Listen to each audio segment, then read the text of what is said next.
Hello, everybody. Welcome on today's session on the frogeex Green Tech Lives.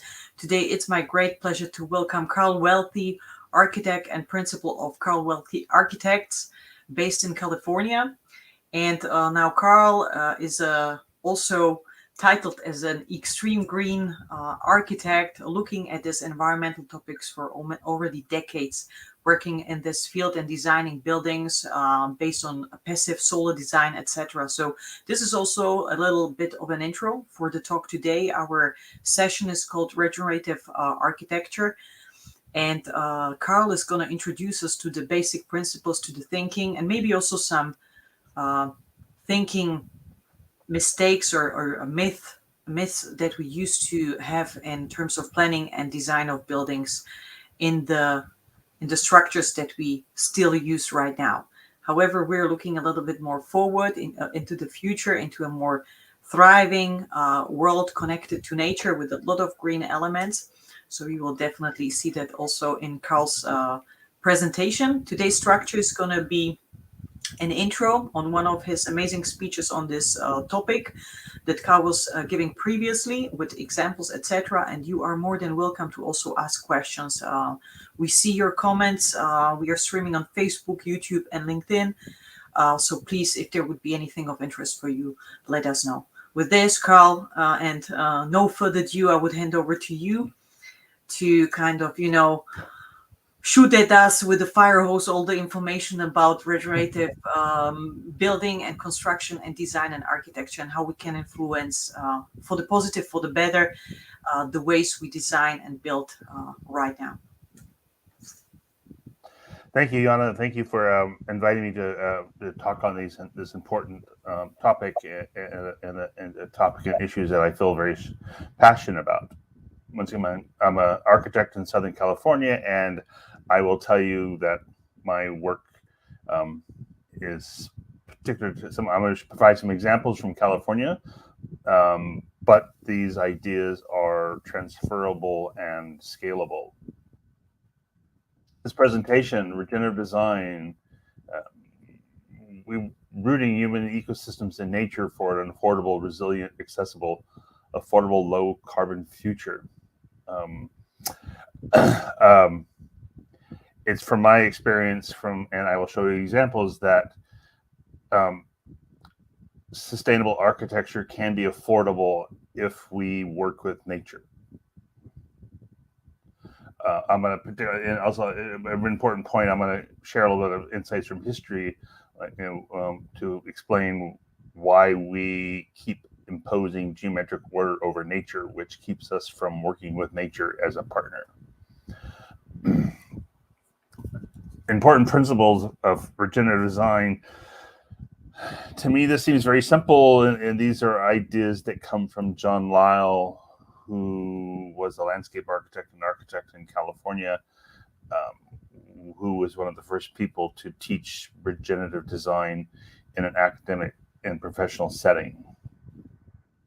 The very simple principles is to start with understanding how water and the sun move across the site. Of course, the two primary elements that allow life on Earth. Regenerative design, we're looking at the nexus between energy and water. Integrated landscape, I'm going to show a really great example from 1970s.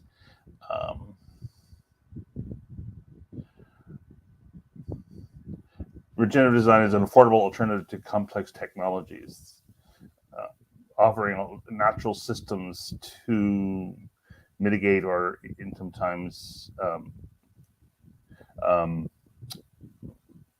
transcend or not require us to use such mechanical systems and so much energy for providing heating and cooling.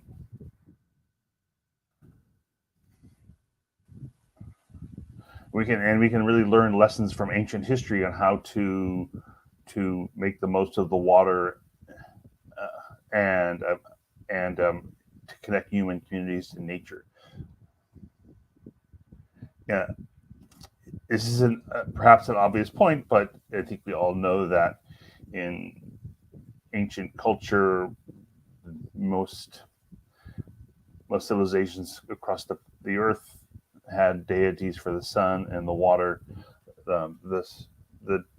This is an amazingly powerful story of a Buddhist lotus temple sculpture representing water, but it was most recently exposed because of the Yangtze River is lower than it has been in 600 years, exposing this. But as a reference point, the U.S. Department of Energy has projected that our buildings will become more efficient and use about 0.4% less energy per year, which it doesn't seem like enough to me, and particularly when there's so many examples of passive solar natural systems where buildings are 50 and 80% better than can normal baseline buildings. This is a drawing that I love, which is a representation of how Socrates spoke about how to build homes that work with nature to provide heating in the summer and a cool shaded structure. Heating in the winter. So these are just the basic diagrams that we learned in school about passive solar from the 1970s and 1980s.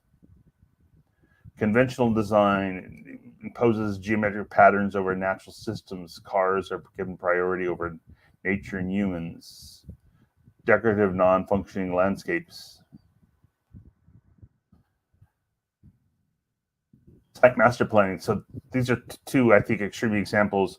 One on Village Homes is the development in Davis, California, that was started design in the 60s, started construction in 1975, and to me represents a really extraordinary example of what's possible when we work with how the water moves across the site and how the sun moves across the site. This is opposed to Epcot Center in Florida, which is a really symbolic or indicative of designing communities starting with a geometric order overlaid over nature without considering how natural systems work. Some examples from ancient history: most Greek cities built after 350 BC were designed to take advantage of solar access. So most of the Greek cities after 350 BC were oriented to the south. And another beautiful example from China from 650 BC of cities that were oriented south to take advantage of the natural cycles. The origins of the radial city that's represented at Epcot Center, and for me, I see this pattern, this radial design overlaid over nature as a way of starting regenerative or environmental communities.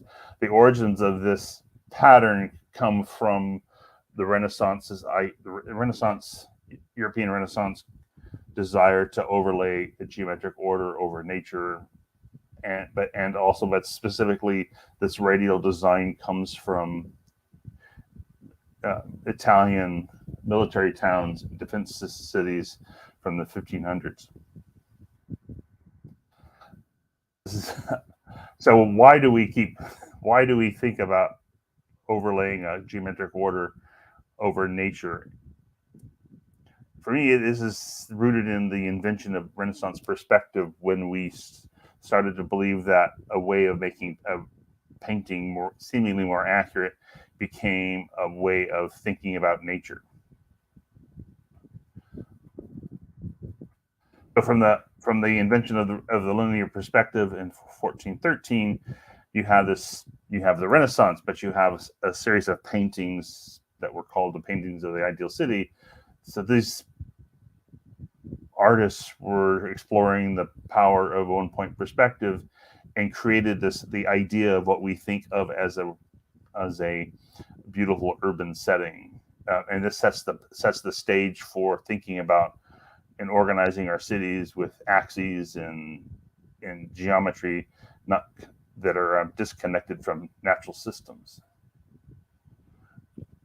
The Cathedral Piazza in Pienza, Italy, is the first example of what we think of as Baroque or Renaissance city planning, where you have a symmetrical space, a geometric order outside of a church. And this has become how we think about making space in urban space without thinking about nature and human beings. Perhaps we all know about the Uffizi Gallery as a museum, but it was originally a city hall for Florence, and many historians consider this the first Renaissance street, a street that's symmetrical on both sides. Again, imposing a geometric order onto nature. Back to the Epcot Center. So when we start with a geometric order imposed over nature, two things happen.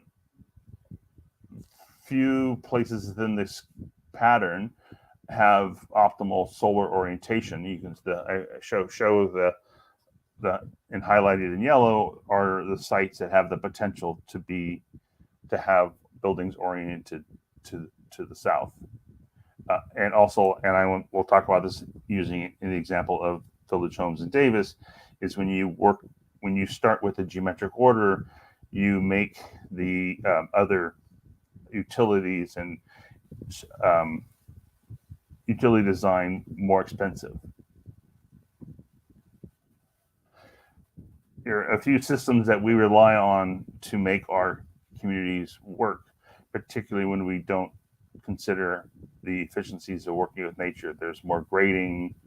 We rely on technology, machines to heat and cool our houses, solar panels to collect all the energy, batteries for storage, specifically concrete pipes to carry the water away. The Village Homes in Davis, California started construction in 1975, and for me and a few other people on our planet believe this is perhaps one of the best examples of what is possible when we design communities integrated with nature and designing communities that start from how the sun moves across the site and how water moves across the site. So in Village Homes, 100% of the homes are oriented to maximize nature's benefits of solar orientation. This is so because the developers and the designers, who are the same people, they designed the water drainage system to work naturally, and they directed stormwater towards swales. They did not have to spend $200,000 to buy concrete drain pipes, and with that $200,000 they saved on concrete drain pipes, they bought 300 fruit trees. So to me, this is a beautiful example of working with nature. You can avoid, and in this case, avoid and certainly reduce the amount of gray infrastructure or mechanical infrastructure required to make our communities work. To me, this is also beautifully simple. The houses are oriented to the south, and they graded the site, which was essentially flat, so that the water flowed to swales in between the rows of houses. And now, for almost 50 years, the fruit trees and the landscape has been watered. We received a deep watering from California's seasonal rainfalls. The picture you can see before the trees grew, you can see how the swales between the houses collected water and provided a deep watering for fruit trees and other shade trees. Excuse me. So in addition to, priorities were smaller streets as opposed to big streets for cars. The results are it's a quieter, cooler neighborhood, safer, more beautiful. The ambient temperature in Village Homes, like Moroccan courtyard houses, is 10 to 15 degrees cooler than the regional temperature. And for me, this is yet another powerful example of what's possible when we work with nature. And of course, if you can make the ambient temperature 10 to 15 degrees cooler, in a part of California that often sees temperatures over 100 degrees Fahrenheit. I apologize for not doing centigrade, but that's but when you can make your ambient temperature 10 to 15 degrees cooler, you're really on your way to being able to keep homes cooler without using so much energy. And also the result of these beautiful walkways and fruit trees is a beautiful connection to nature.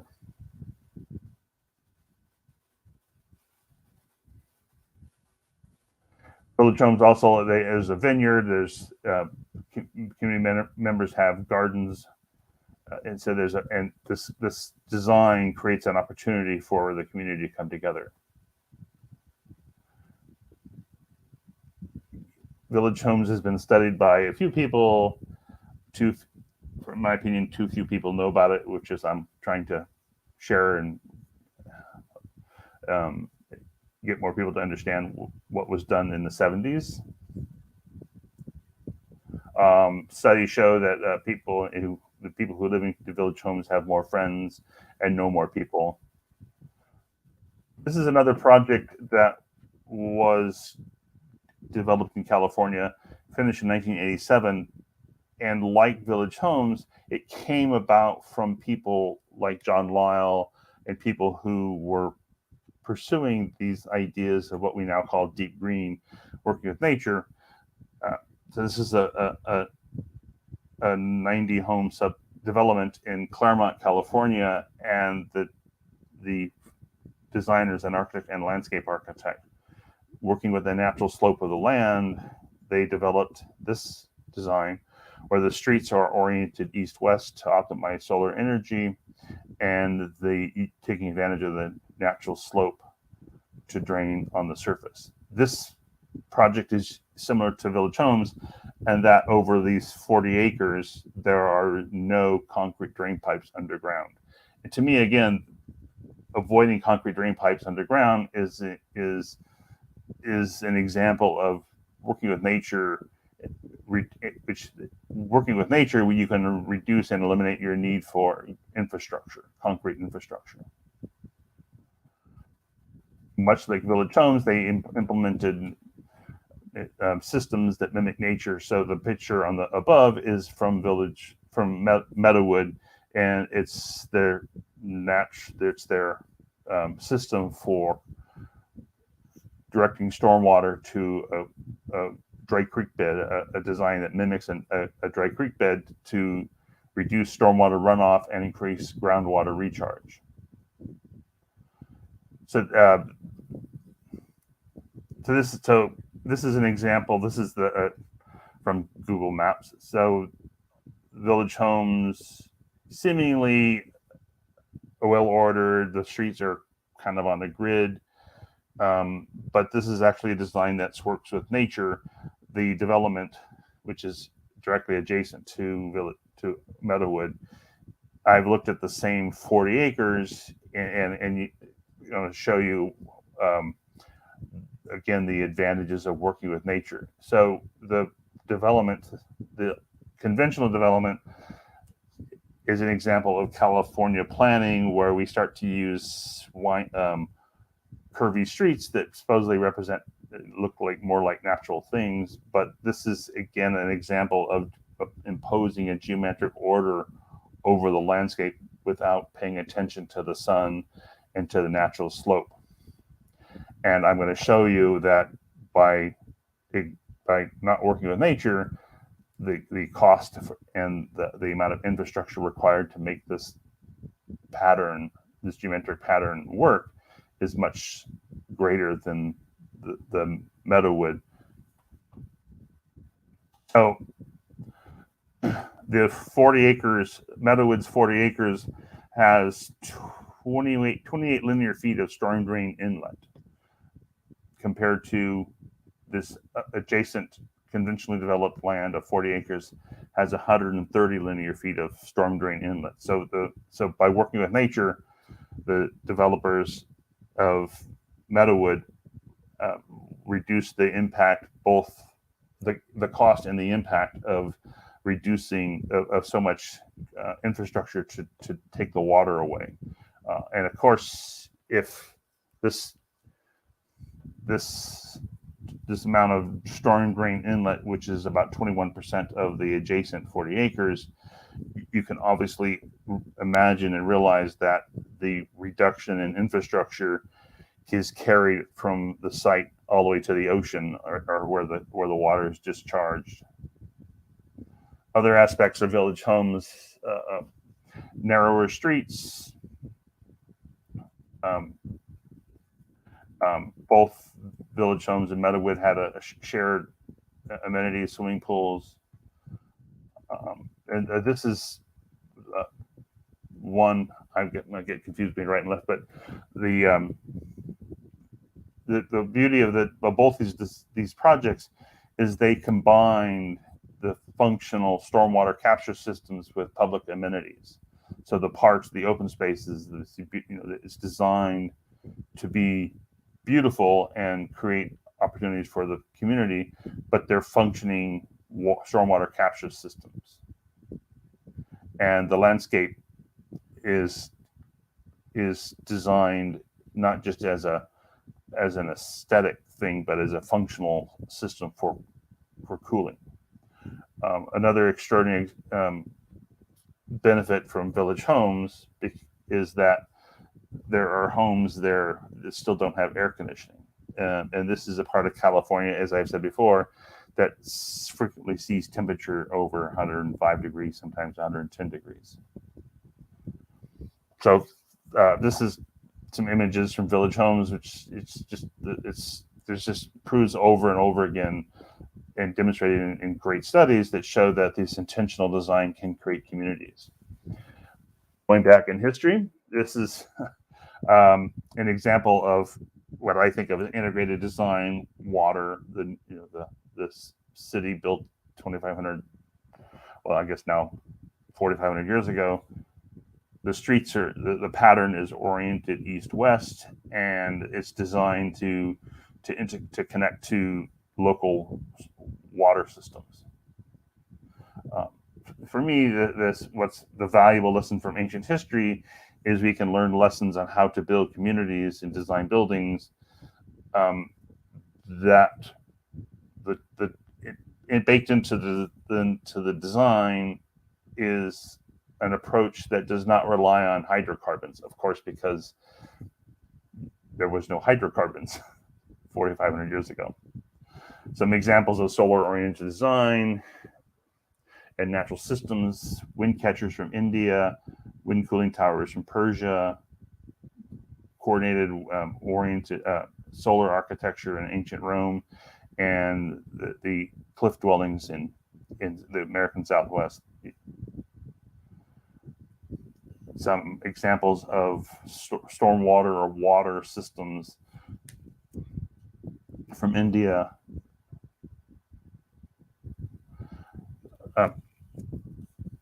I invite people to Google ancient water harvesting systems and cooling systems. There's so much wealth of information on how to solve our problems that we're facing today. A great example showing how the wind cooling towers of Persia worked, and the way they brought in air brought it through a tunnel, created the using either a stream or a well to cool and add moisture to the air to help cool the building naturally. Some modern examples of integrating stormwater capture systems. We're doing great things, and these are examples, but I would challenge people that the examples in village homes in Meadowood shows that the stormwater capture systems can be integrated more into the public space. It doesn't have to be such an isolated system. It can be more integrated into other amenities.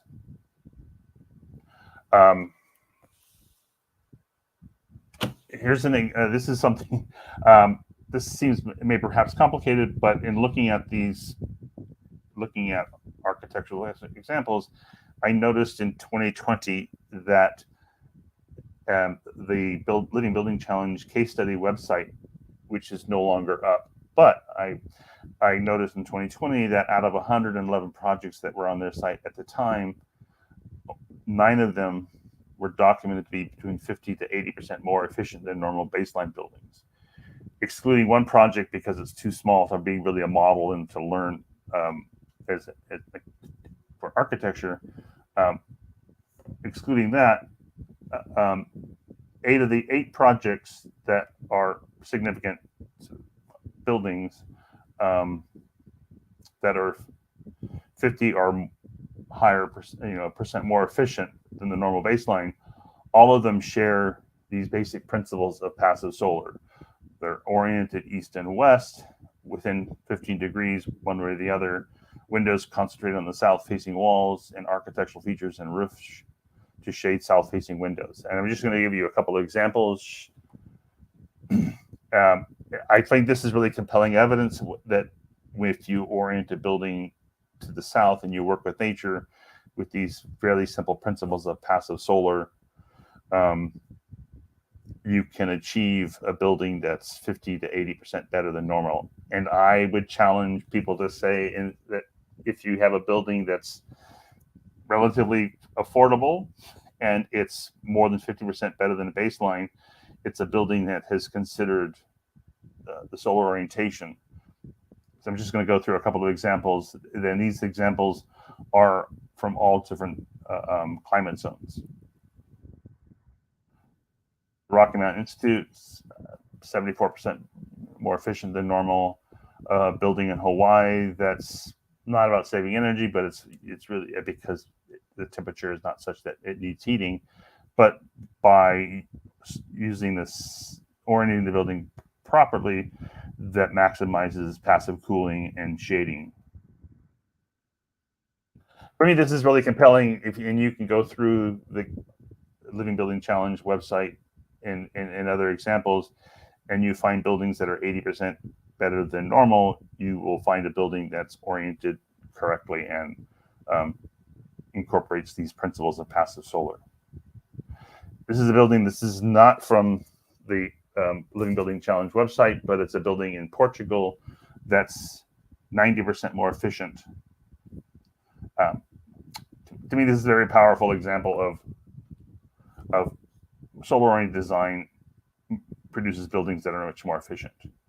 A synagogue a professor of mine designed in San Luis Obispo, a house I designed in Santa Monica.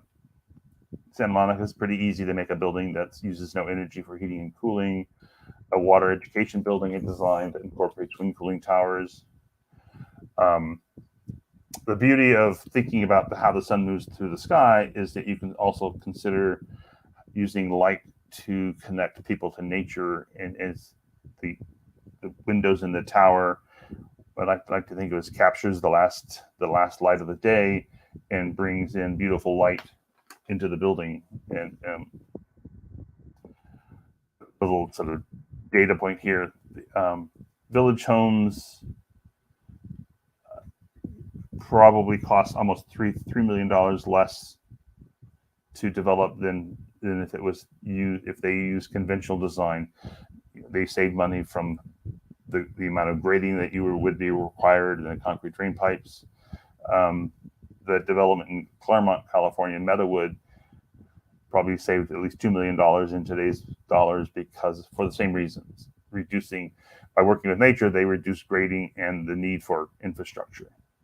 Social benefits: village homes, residents reporting knowing more people, crime rates 10%, and children play outside without crossing streets, exploring the rich landscape. And this is there's a video that I really love, where a 10-year-old boy talks about how much fun it is to play in all the landscape, and that he adds that there's always fruit to eat, and in December there's pomegranates, which I think is a beautiful example of when people live within nature, they understand what fruits are in season when. Lifespan cost savings: buildings that reduced energy costs obviously save money and energy over the life of the building. Some residents in village homes report growing 70% of their annual food from the site. Ecological benefits. Passive solar design reduces the need for imported energy and reduces CO2 emissions. Passive solar homes are more resilient, providing dependable comfort during power outages, which can save lives. Capturing stormwater improves health of soil and trees and reduces water pollution in the ocean and other bodies, recharges local groundwater.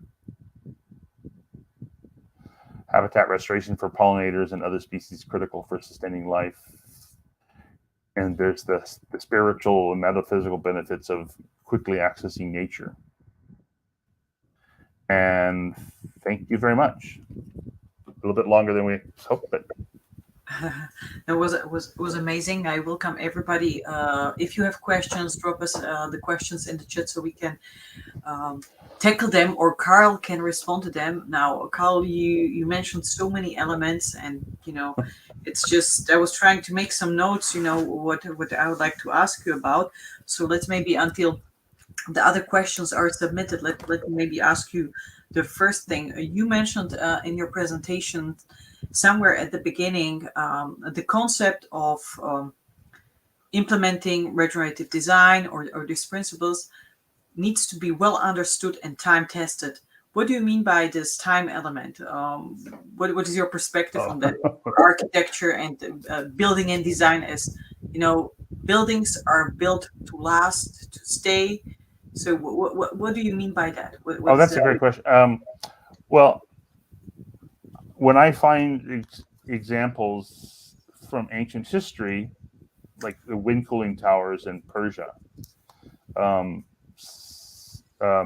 these principles were developed 3,000 years ago.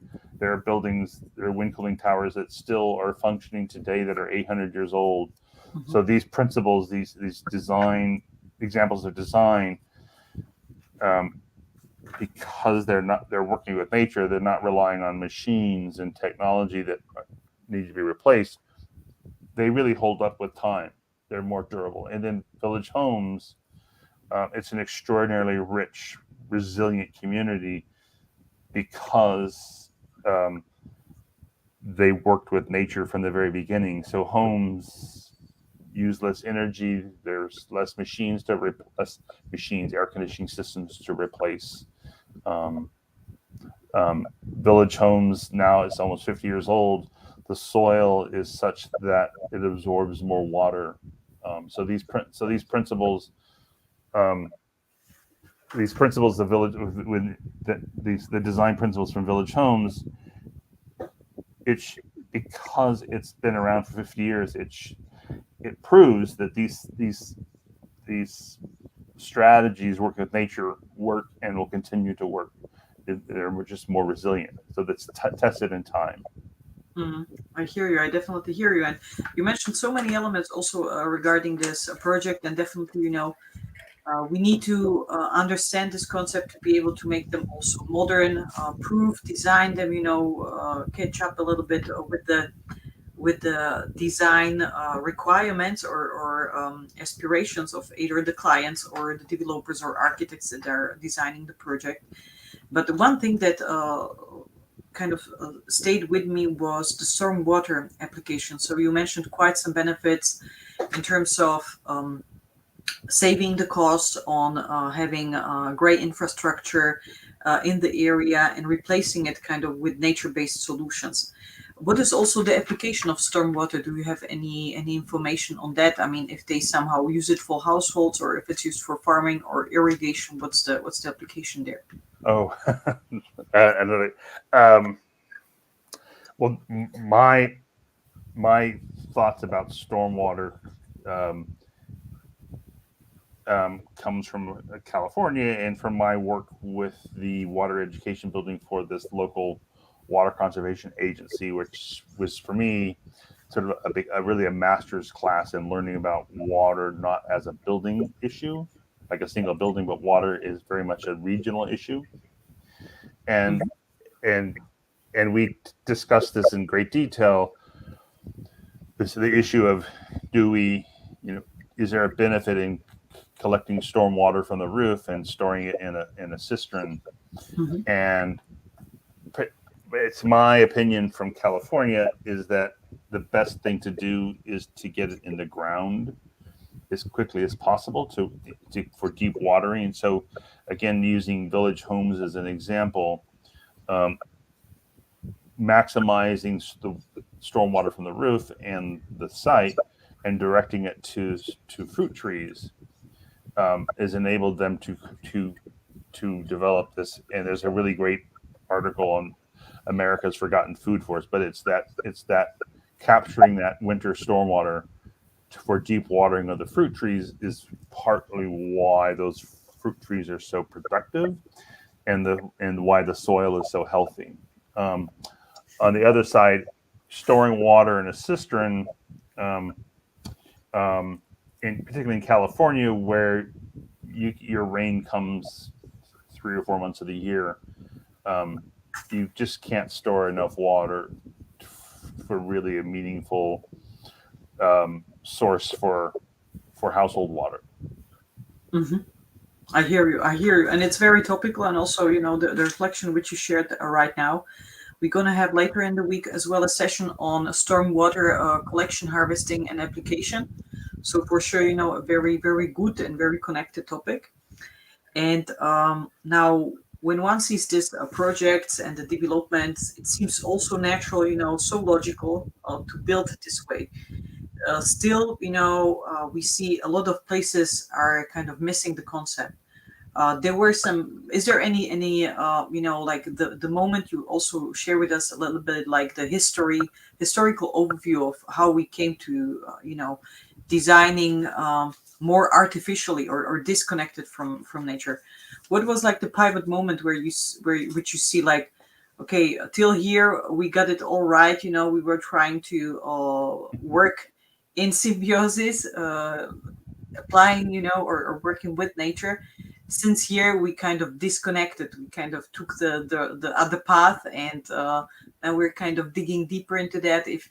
If you look, for example, on the latest IT developments or technical developments, it's like little robots that look like bees, just to provide this service of pollination or continue due to the matter we have, kind of an extinction of biodiversity and bees as well. They are endangered. So what is the moment for you when the society got disconnected or architecture got disconnected, and how can we bring it back? Now, you shared with us this nice project on village homes in US.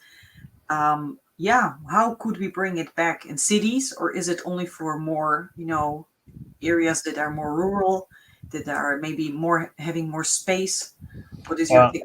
I think these examples, these principles that from village homes and these other projects, I believe they're absolutely transferable to more dense projects or urban projects. But it's part of architecture is taking an idea and adapting it for a different situation. Um, um, in my years and over the years talking about the advantage of passive solar, architects and green people often say, well, I would love to do that, but the site isn't, what do the site's not perfect, or what about existing buildings? And to which I have come to the conclusion is you can always do something, but I would flip the question of, what you need the perfect site, but what I say is, why are there so many buildings that are purport to be green buildings that don't provide shade on south facing windows, or they have a lot of glass facing west, which causes the building to overheat? So there is really much more that can be done. To the point about, so since I'm not a historian, I'm an architect. For me, this moment of what I think of this as moment of separation with nature. This is sort of a cheeky answer, but I often think about it as that moment of separation in Western culture a big part of it was in 1413 with this invention of Renaissance perspective, and it triggered this attitude has influenced Western science, but it's not the only thing in Western culture, European culture, but it's the part of why we think about architecture and the way we think about architecture. But it started this trend to want to impose a geometry or a very closed mode of thinking, seeing nature, recording nature, representing nature in through drawing and sort of mechanical system machines for measuring. And this is really quite different than, for me, the antithesis of that is Chinese landscape painting, which presents nature in a more organic language where time is incorporated, and the emotions it allows for emotions, and what I think is how we actually experience nature, which is not through a camera lens, but through experiencing it. So I think European culture and this Renaissance mode of representation is a big part of why we've separated, how we have disconnected from nature. And the way we reconnect to nature is thinking about how the sun moves across the sky and how the water moves across the land. And to me, if you look at architecture within that framework, natural solutions and efficient solutions and affordable solutions come out of that. So we can make buildings that are 2 and 3 times more efficient than green buildings without spending more money. But it has to start with how nature works. Mm-hmm. I hear you. And now looking also a little bit as the situation, is developing, we have some changes in the climate. We see, all these discussions around the situation, the climate crisis is getting more intense. We see that, there is traction increasing in this matter. And, at frogeex, we talk a lot about the climate context. How do we adapt? How do we mitigate? How do we make better things, buildings as a sustainable ecosystem, as a basis? And we have so much of this highly populated areas, this urban, highly densely or high density populated areas. What are your kind of observations or ideas that you would like to maybe share with us on this? How can we do or enable these retrofits in cities, adapting more towards like different climate conditions? And we are the climate change is becoming more extreme every year. I think there's much that can be done for retrofitting buildings. Again, coming from California, and admittedly not as dense as some parts of the world. But these principles are transferable. But for me, I've been looking at 90% of the commercial industrial buildings built in California before 1985 are on insulated concrete buildings. So I've been specifically looking at that. But in these buildings near the coast of California, 20 years ago, people didn't think we needed air conditioning, but now with the warming of the atmosphere or the climate, with global warming, more and more people want air conditioning, and that is absolutely a global issue.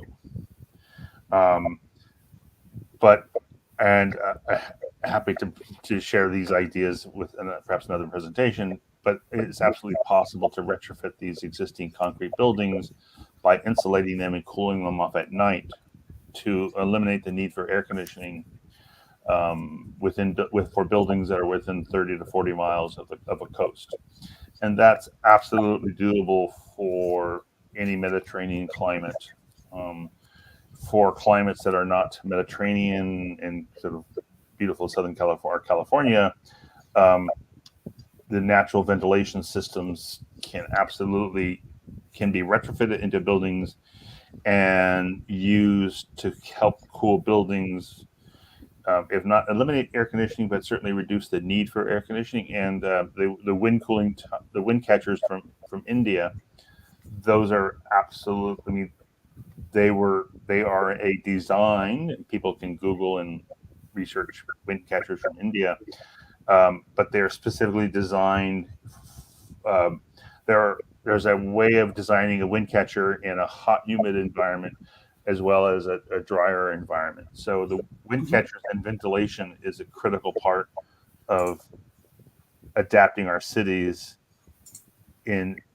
so that we can reduce the amount of air conditioning, which as of today, air conditioning is responsible for 16% of total greenhouse gas emissions, 8% of the energy, 8% from the energy used in air conditioning, but there's another 8% of greenhouse gas emissions because of leaking refrigerants. Projected by 2050 that amount of energy will increase 6 times. So air conditioning and cooling is really critical, and we need to find ways to do it without using energy. And natural systems and ancient history provide many, many examples on how to do it. And all of those examples don't rely on carbon or hydrocarbons, and they work with natural systems. And to me, it's such an important lesson because they've proven to work for hundreds of years, and they will continue to work for 100 years without need for repair or without energy input. Definitely an interesting topic. And, as you indicated, the boom is quite clear in the airco industry. Everybody's happy about that in as much as you can as a business owner working in this field. But the downside of it is the energy dependency and the increase in the demand that this is creating, and the amount of also resources needed to provide for the market. So with this, I mean, we are slightly over time, but we managed to go through the presentation actually in a much shorter period than it was scheduled. So thank you so much, Carl, for you being here, for taking the time at such an early hour in the US. So I wish you a great rest of the day, and let's continue with another session. Eventually retrofitting, because it's a hot topic. And it's interesting to see how things are possible, not impossible, but how we can make them possible. Yeah, it's I'm very much inspired by these ancient examples. I think the oldest wind cooling tower is 800 years old, 600 to 800 years old, and it continues to work, and it hasn't been repaired in those 600-800 years. And there's great inspiration for how to move forward and perhaps make a better world for our children. Definitely something that we share as an aspiration, as an ambition. So thank you so much again for everybody. We will make some downloads available for you relevant to this topic. There is a session upcoming on rainwater collection and harvesting, so please join us if you have any questions. And there will be for sure more on the regenerative architecture as well with Mr. Carl Welty from Welty Architects. Thank you so much. Bye-bye. Bye-bye.